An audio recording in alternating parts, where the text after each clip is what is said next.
Bienvenidos a Primum Gradus, tu podcast de historia y humanidades en general. Os habla Ricardo Silvestre, @RicardFerestec en Twitter.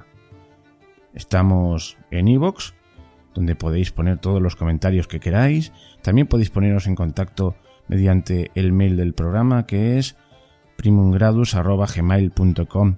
Pero nos podéis encontrar también en Spotify, en Apple Podcast y en algún sitio más. Y en la radio de la historia.com. Hoy toca una biografía. Lo dejamos en semblanza, porque una biografía son palabras mayores, son cosas ya de profesionales del tema. Una semblanza de uno de los hombres que ha marcado la historia del mundo en el siglo XX. Y su impronta llega hasta el siglo XXI, en cierto modo. De Vladimir Ilich Ulyanov, conocido como Lenin. No voy a enrollarme más, vamos a meternos ya en harina. Ponemos una música más adecuada para ambientarnos y vamos con la historia.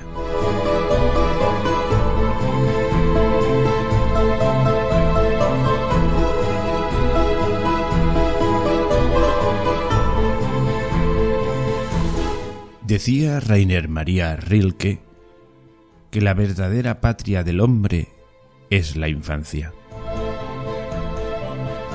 Para comprender a cualquier persona, en su ser más profundo, siempre hay que trasladarse a los primeros años. Los primeros 5 años, o los 7, según quien lo diga, o las circunstancias, siempre dicen que son los que más nos marcan, aunque parezca increíble. Ahí se forma nuestro carácter. Pero no nos determinan de forma absoluta, luego somos lo que queremos ser, pero siempre partimos de esa base. Así que empezaremos la casa por los cimientos. Vamos a ver cómo era la familia donde creció Vladimir Ilich, que luego conoceríamos como Lenin. Vladimir Ilich Ulyanov nació el 22 de abril de 1870 en Simbirsk, una ciudad a orillas del río Volga. Si os pica la curiosidad y vais a buscar información sobre Simbirsk, rápidamente os remitirá a otro nombre, a Ulyanovsk. Y es que esta ciudad, que hoy tiene unos 600.000 habitantes, cambió en 1924 de nombre precisamente en honor a Vladimir Ilich Ulyanov, que se consideró que era su hijo más ilustre.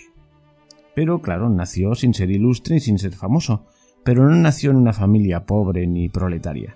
Su padre, Ilya, de orígenes variados, no era un ruso étnicamente puro, un gran ruso de estos rubios, altos, tenía por ejemplo ascendentes calmucos, pero eso sí, era 100% afecto al régimen, tanto que era un funcionario, bien acomodado, era inspector de primera enseñanza, y eso fue lo que obligó a la familia a aparecer por aquella ciudad, unos poquitos años antes de que naciese Vladimir.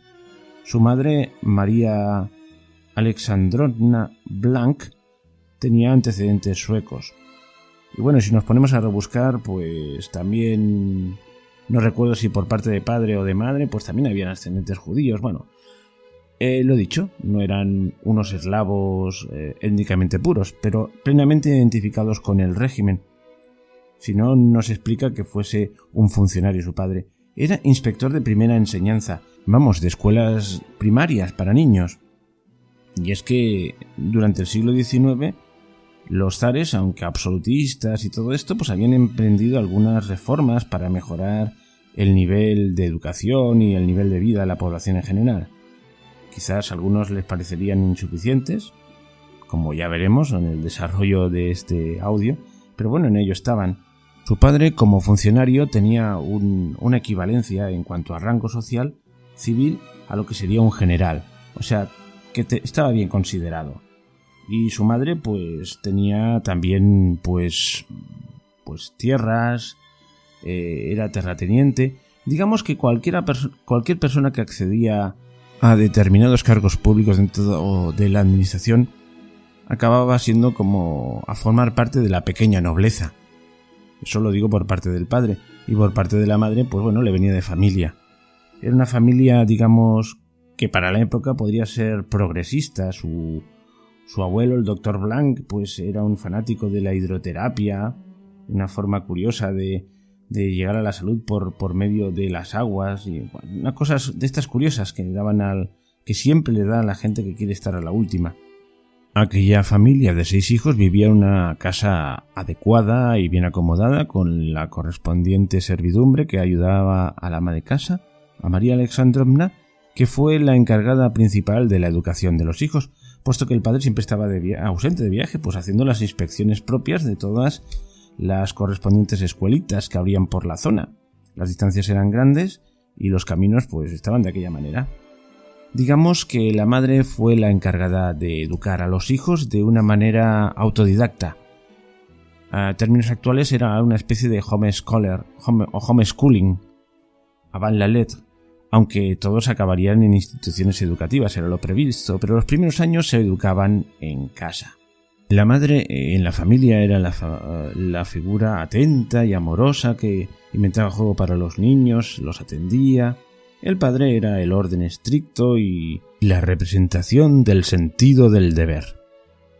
Anna Ulyanovna, la hija mayor, llegó a decir que su padre jamás les dio una palabra de aliento, aunque fuesen muy buenos estudiantes, porque él pensaba que eso formaba parte de su deber y además esto les estimulaba a seguir.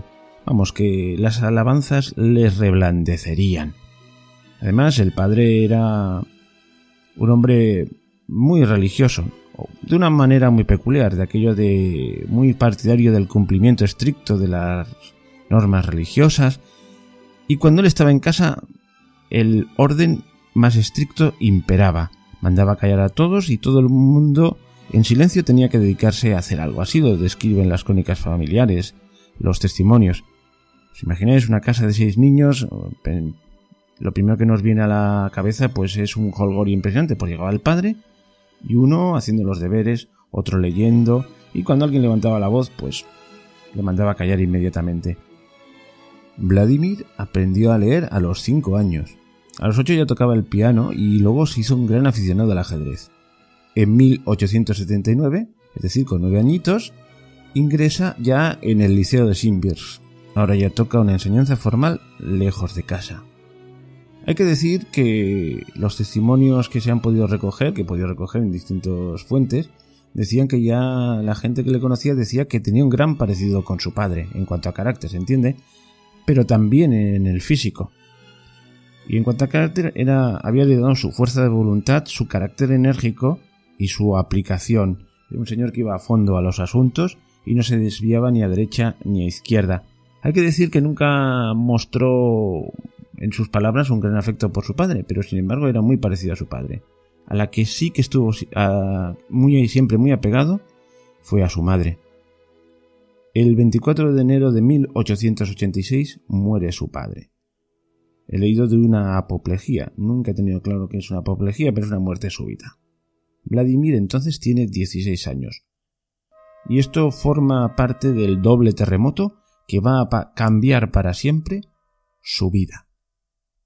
Digo doble terremoto porque apenas un año después el que muere es su hermano Alexander, Sacha, como le llamaban familiarmente, y muere de una forma trágica, muere ejecutado. Pero vamos a pararnos en este doble terremoto. Digo que Vladimir, el futuro Lenin, llegó a decir que él practicó la religión hasta los 16 años. Curiosamente, su padre muere a los 16 años. Y parece ser que por aquel entonces ya su referente no era su padre, sino su hermano mayor, Alexander, que era otro chico responsable y serio, que en una redacción escolar llegó a escribir lo siguiente. Bueno, voy a citar literalmente un libro que tengo aquí sobre la mesa, que se titula Lenin, de Hermann Weber.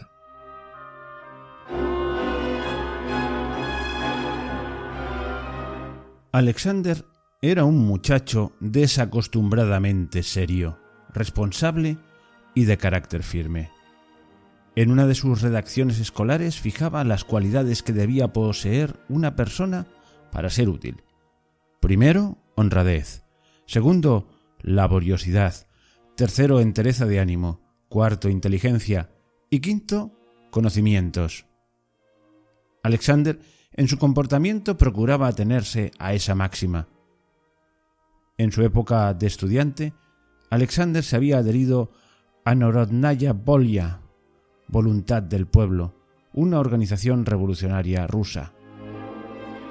En marzo de 1887, la policía secreta zarista le detuvo, acusándole de preparar un atentado contra el zar Alejandro III.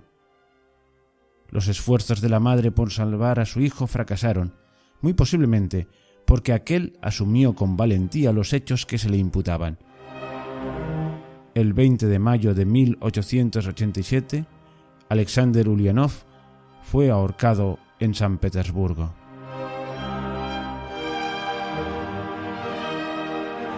A Vladimir la ejecución de su hermano le produjo una impresión imborrable.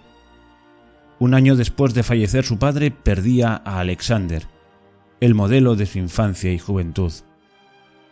Al igual que al resto de sus hermanos, la muerte de Alexander también empujó a Vladimir hacia la senda revolucionaria. Esa experiencia lo convirtió en un opositor al zarismo y en su más enconado enemigo. Durante la época posterior, a lo largo de la cual se transformó en un revolucionario, Lenin se convenció de la imposibilidad de vencer al zarismo con atentados, vía en la que su hermano había creído. Para ello se necesitaba una poderosa organización revolucionaria. La ejecución de su hermano arrancó de cuajo cualquier simpatía de Lenin hacia los liberales. Muchos amigos de su padre lo eran, pero tras la detención de Alexander habían dejado de frecuentar a la familia Ulyanov. De este periodo procede el rechazo, mejor aún, la lucha de Vladimir, que en el futuro la reflejará en frases llenas de cinismo, contra los delicados liberales.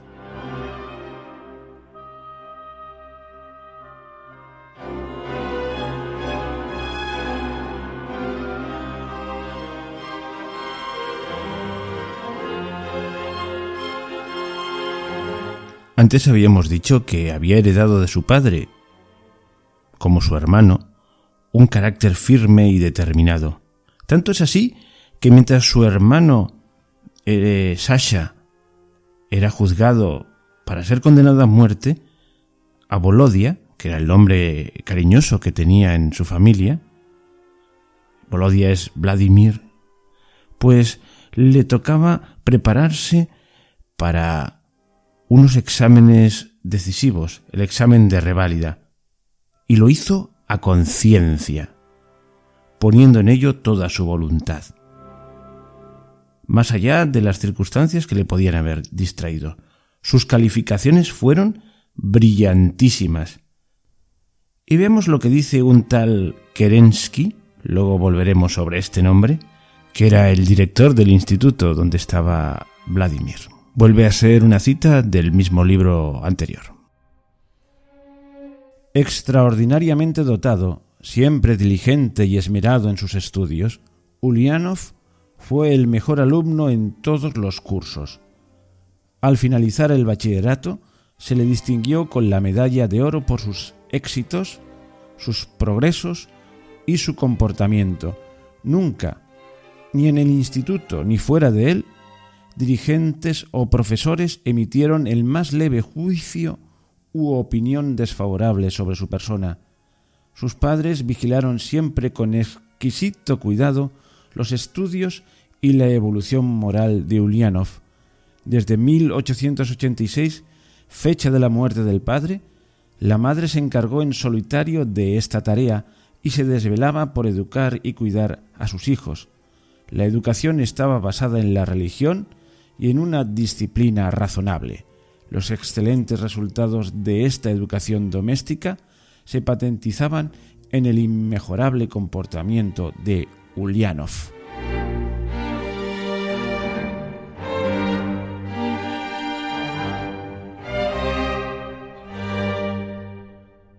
Dije que el apellido del director lo comentaré después, lo comento ahora. Kerensky, si sabéis un poquito de historia, os sonará al presidente postrevolucionario del 17, de la Revolución de febrero del 17. Efectivamente, era su padre, el padre de aquel Kerensky. Pero a eso ya llegaremos. Pero qué cosas tiene la vida, ¿verdad? Bueno, la cuestión es que a partir de ese momento a la familia le fue mal. Le fue mal porque estaban señalados. Eran los familiares de un ajusticiado y muchos ya les dieron la espalda. Eso sí, externamente, sobre todo a juzgar por la cita de antes, nada había cambiado, pero todo había cambiado por dentro. Toda la familia en bloque, en cierto modo, se hizo revolucionaria. Aparentemente así, de golpe, de ser unas personas muy, no sé cómo decirlo, muy del régimen, pues llegaron a esa situación. Seguramente hay una intrahistoria. Seguramente ya Alexander había influido enormemente en su hermano menor. Mi hermano mayor me marcó el camino a seguir, confesó una vez a un compañero de celda durante su primer encarcelamiento. Bueno, la cuestión es que la familia se trasladó de residencia. Fueron a Kokuskino. Espero haberlo pronunciado más o menos bien. Allí a una finca de la familia Blanc, de la familia de la madre. Ya os dije que eran terratenientes. Vladimir y su casi gemela hermana, tenía 1 año y medio menos que él, Olga, a la que siempre estuvo muy vinculado, habían acabado ya el bachillerato. Y allí les esperaba precisamente Ana, la hermana mayor, que ya vivía allí después de salir de la cárcel. ¿Por qué estaba en la cárcel? Porque también estaba implicado en el complot este de Alexander. Es como si la familia Ulyanov se la tuviese jurada al zar.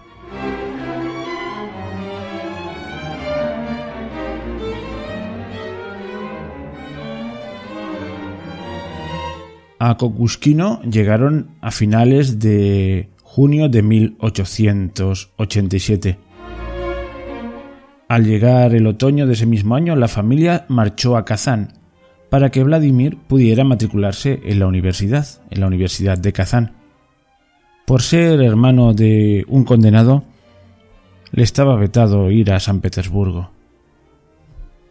En aquellos momentos, la represión zarista había alcanzado un punto álgido, después sobre todo de la ejecución de Alexander y de sus 4 compañeros, que había sido en mayo del 87. Entre el estudiantado universitario se encontraban los principales grupos de oposición al gobierno y cundió el pánico. Las protestas universitarias se sucedían una detrás de la otra y claro, si alguien tenía que vigilar especialmente era a Vladimir y este no tardó en verse en dificultades. El 16 de diciembre participó en una manifestación estudiantil en la Universidad de Kazán. Posiblemente Vladimir no tenía nada que ver con la convocatoria de la protesta, pero la policía le detuvo al día siguiente en su domicilio acusándole de encabezar la manifestación. Lenin pasó unos días en la cárcel junto con otros 40 detenidos y fue expulsado de la universidad. Entre él y uno de los policías parece ser que se desarrolló este diálogo. ¿A qué viene tanta rebeldía, joven? Se está usted dando cabezazos contra un muro.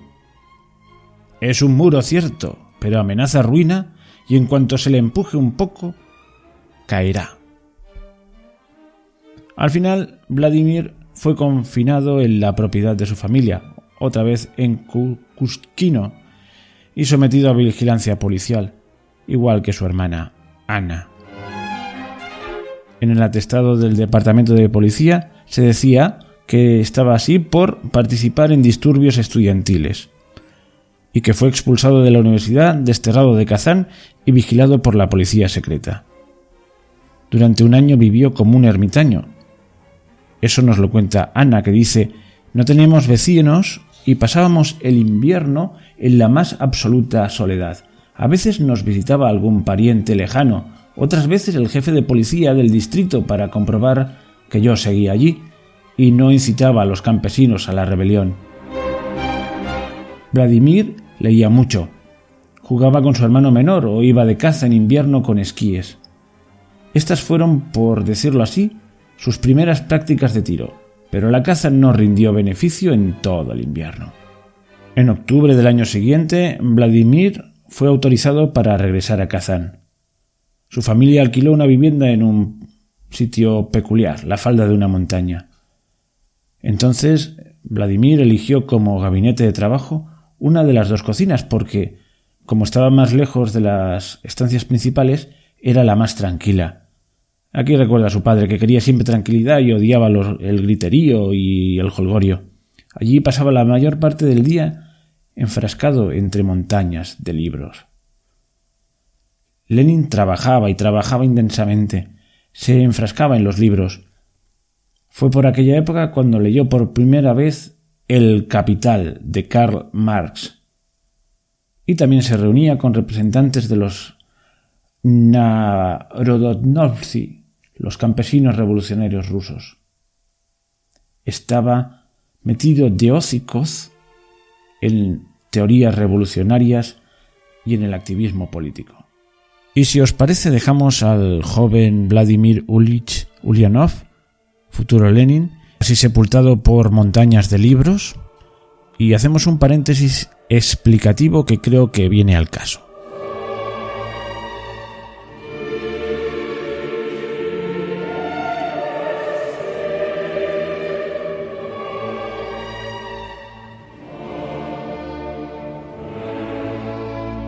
Yo creo que para el buen entendimiento de esta historia habría que hacer este paréntesis para explicar un poquito cuál era la situación política y social de Rusia por aquellas fechas.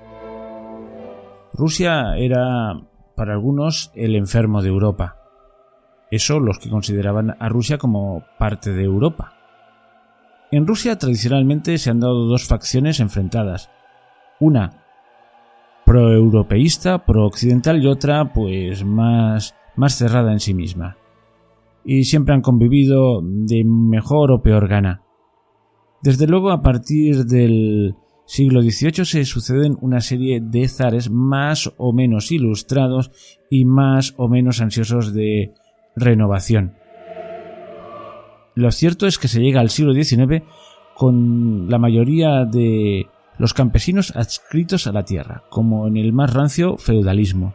Sin embargo, en 1863, el zar Alejandro II por fin libera a los siervos de su adscripción a la tierra. Pero claro, han de pagar una especie de rescate o de resarcimiento a sus señores me parece que a 40 años de plazo. Bueno, una cosa que en el fondo es una liberación sin mucha liberación. Desde luego, socialmente, con respecto a otros muchos pueblos de Europa occidental, están atrasados.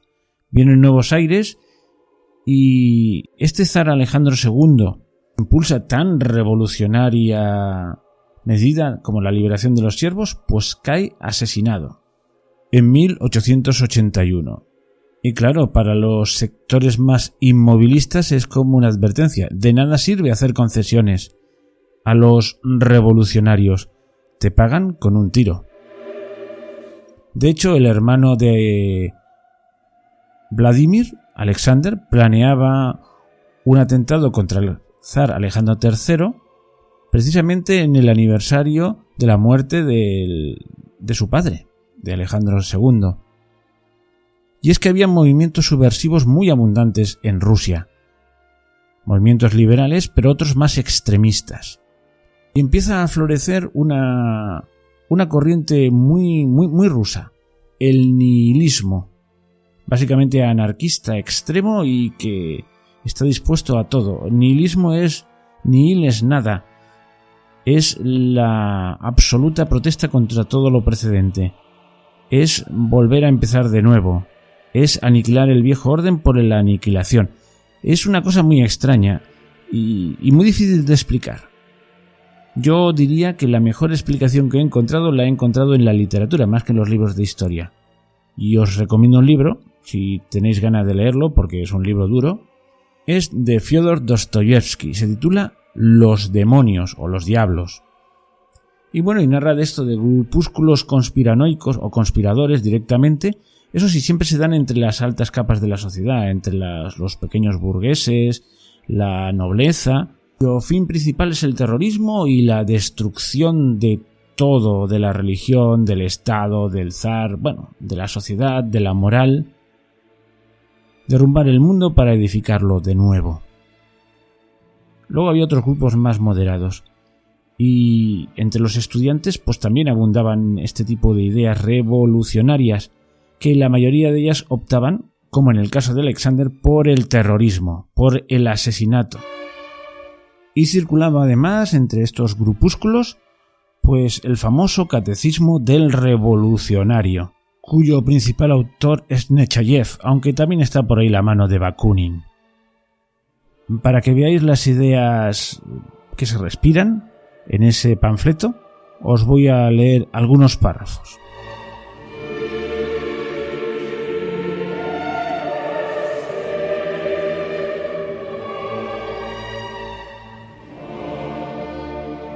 Deberes del revolucionario hacia él mismo. 1. El revolucionario es un hombre que ha sacrificado su vida.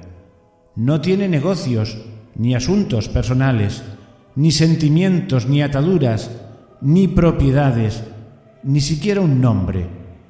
Todo en él está absorbido por un único interés, exclusivo, un solo pensamiento, una única pasión, la revolución.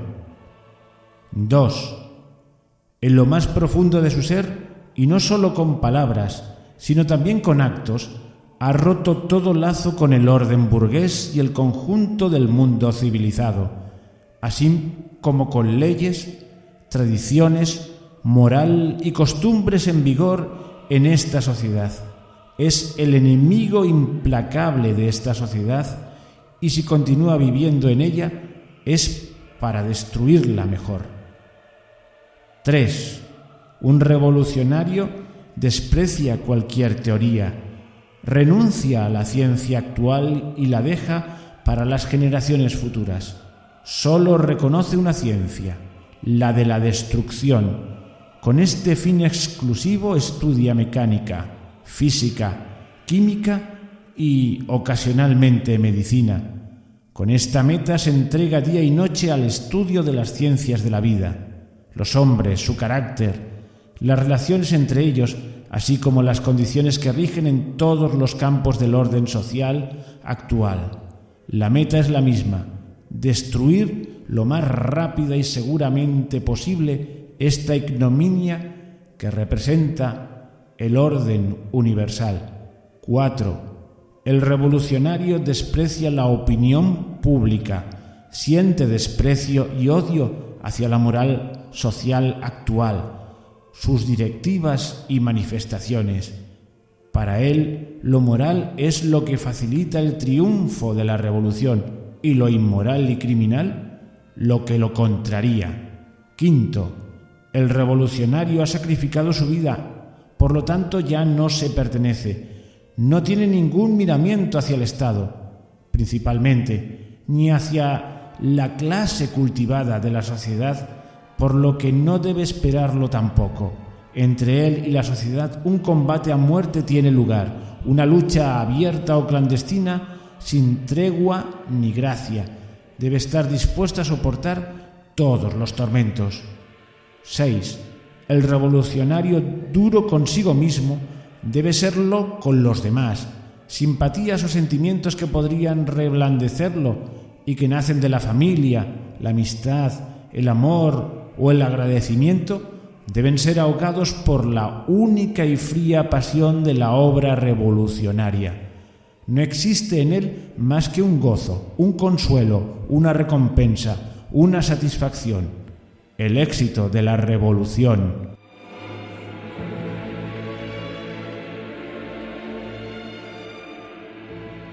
Bueno, y aquí lo dejo. Esto continúa, porque en los deberes del revolucionario con él mismo, pues alcanzan hasta 11 puntos, no los he leído todos. Luego vienen los deberes del revolucionario hacia la sociedad.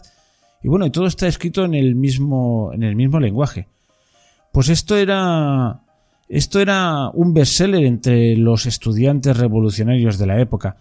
Así entenderemos buena parte de la mentalidad, lo que llevaría al hermano de Vladimir, a Alexander, a hacer lo que hizo, a intentar ese magnicidio. Era como una religión de sustitución, la revolución. Y aunque Lenin no acepta la táctica del asesinato, sí que buena parte de este catecismo lo interioriza. Y digamos que el fin justifica los medios, y el fin máximo es la revolución. Y para conseguirla cualquier medio es válido. Y un ejemplo de ello lo tenemos en una de las hambrunas que hubo periódicamente, ocurría en la Rusia rural. Pues durante una de estas hambrunas su madre poco menos que dedicó a atender a los pobres campesinos, a comprarles medicinas, a darles de comer, y su hijo se negó a colaborar y es más, aconsejaba que nadie colaborase con su caritativa madre ni hiciese, digamos, obras de caridad. ¿Por qué? Porque contra peor mejor. Contra peor se encontrasen los campesinos y los obreros, más conscientes serían de la necesidad de la revolución. Esta era la mentalidad que impregnaba a los dogmáticos revolucionarios de la época. Y poco a poco, Vladimir, el ejemplar niño bueno, hijo de un funcionario, se fue adentrando en la literatura revolucionaria que le llevó a esta mentalidad, aunque él empezó a beber de otras fuentes, empezó a beber del marxismo, leyó El Capital de Marx y otras obras que iban en esa línea.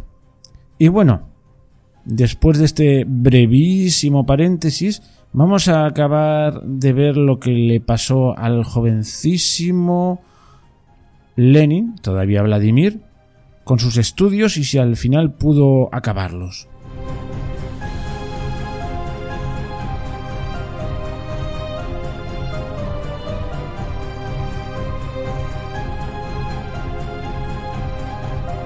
Los Ulianov acabaron por dejar Kazán y trasladarse a Lakakievka, un pueblo de la provincia de Samara. Eso sí, seguidos muy de cerca por la policía, que no dejaba de pasar informes sobre todo del joven Vladimir. En esa población de Samara, la madre de Vladimir había adquirido una pequeña propiedad con un molino y 225 fanegas de tierra. Y se impuso la tarea de convencer a su hijo de que lo suyo era la agricultura y que se dedicase, a las tareas de administrar la finca. Hay que decir que por entonces la madre recibía una pensión de viudedad de 1.200 rublos anuales, pero eso no era suficiente para mantener a una familia numerosa. Pero Lenin siguió a lo suyo, a sus estudios y a su adentramiento en la ideología revolucionaria. Fue pidiendo una y otra vez permisos para que, le redimiesen la pena, y en mayo de 1890 le permitieron examinarse como alumno libre en la Universidad de San Petersburgo. Y ya conocemos cuál era su talante, su empeño y su tesón, así que se presentó a los exámenes y los aprobó, como estaba mandado. Eso ocurrió en la primavera de 1891. Ya estaba en la Facultad de Derecho. Entonces Vladimir se trasladó a San Petersburgo y allí vivía con su hermana menor, Olga. Olga le enviaba cartas a su madre para tranquilizarla y le explicaba lo que Volodia hacía. Y una de esas cartas decía: «Querida mamá, creo que no tienes motivos para inquietarte por su salud. En primer lugar, Volodia es la encarnación de la sensatez, pero además los exámenes son muy fáciles. Se ha presentado ya a dos asignaturas y en ambas ha obtenido un 5, la mejor nota. Seguro que no estudia por las noches porque no le hace falta. De todas maneras, la mente no puede trabajar durante 24 horas ininterrumpidas, así que el descanso es pura y simplemente una necesidad. Por último, come fuera diario y eso supone también un ejercicio». En septiembre Vladimir acabó los exámenes y en enero de 1892 recibió de la Delegación Provincial de Instrucción Pública de San Petersburgo el diploma universitario de primer grado. En mayo de 1891 su hermana Olga falleció a consecuencia del tifus, una nueva desgracia que afectó mucho a la madre, y Lenin abandonó San Petersburgo para regresar a Samara, donde permanecería un año.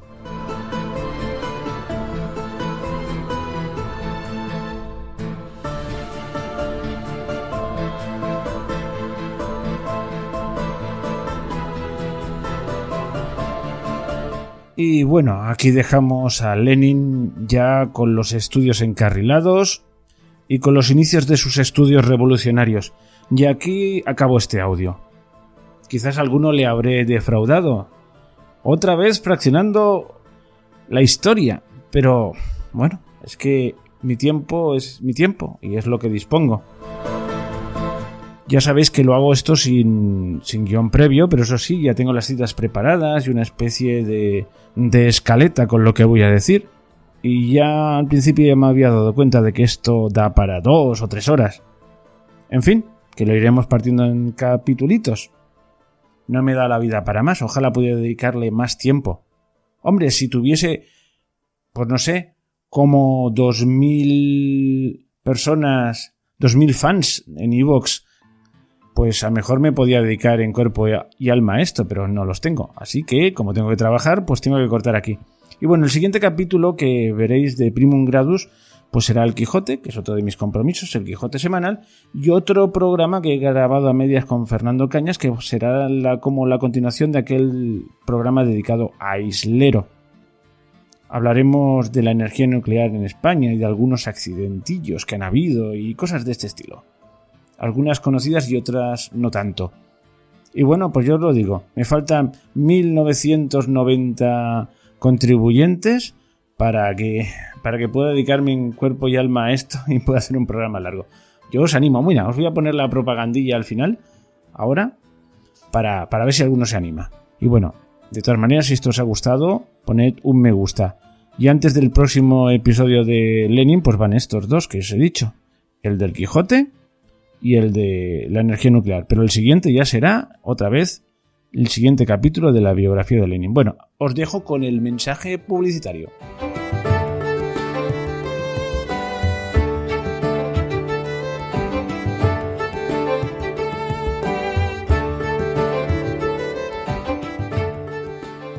¿Eres un seguidora, apasionada de Primum Gradus y quieres agradecer tantas horas de entretenimiento?